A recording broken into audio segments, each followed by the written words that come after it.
BJP ने seat sharing का कर दिया है ऐलान। चिराग पासवान, जीतन राम मांझी और उपेंद्र कुशवाहा को कितनी सीटें देगी बीजेपी? जाने मुकेश सहनी के लिए क्या है बीजेपी का प्लान। नमस्कार, आप देख रहे हैं टॉप 10 न्यूज। अगर आप मेरे चैनल पर नए हैं और खबर अच्छा लगे तो चैनल को जरूर सब्सक्राइब कीजिएगा। आइए जानते हैं खबरों को विस्तार से। अगले साल देश में लोकसभा चुनाव होने वाला है। वहीं आप सभी को बता दें कि बीजेपी ने लोकसभा चुनाव के मद्देनजर चुनावी रणनीति का खापा खींचने की तैयारी में तेज कर दिया है। पार्टी ने एनडीए से जुड़ रहे नए दलों के साथ साथ सीट शेयरिंग का फार्मूला और राजनीतिक भी तैयारी कर ली है।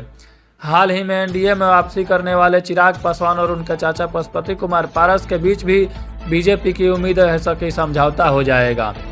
बीजेपी ने हाल ही में एनडीए का विस्तार किया है। पार्टी के 3 पुराने साथी उपेंद्र कुशवाहा और हम के जीतन राम मांझी और एलजेपी के चिराग पासवान ने फिर से शामिल हुए हैं एनडीए में।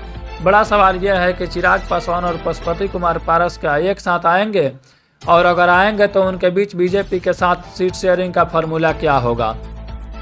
बीजेपी के उच्च पदस्थ सूत्रों की माने तो चिराग पासवान और पशुपति कुमार पारस दोनों एक साथ आ सकते हैं। इसके साथ ही बीजेपी की तरफ से कोशिश तेज कर दी गई है।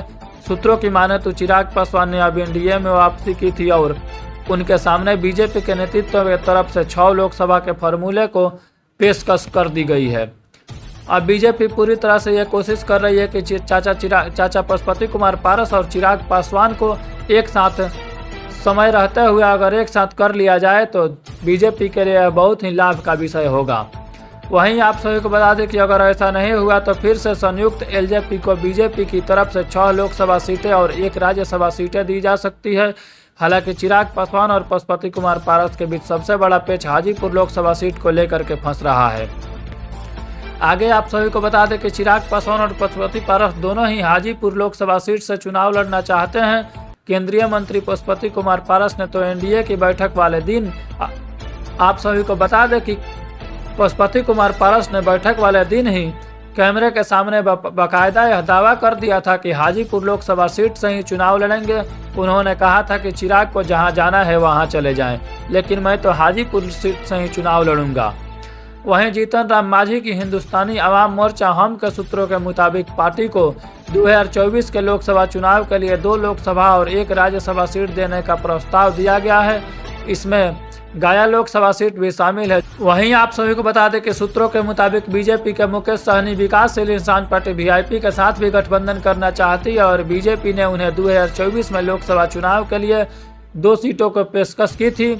हालांकि अभी यह साफ नहीं हुआ है कि इसमें से किस सीट पर बीजेपी अपने पार्टी के कार्यकर्ता को पार्टियों के सिंबल देकर चुनाव लड़ाएगी या फिर बीजेपी विकासशील इंसान पार्टी को सिंबल देकर चुनाव लड़ाएगी।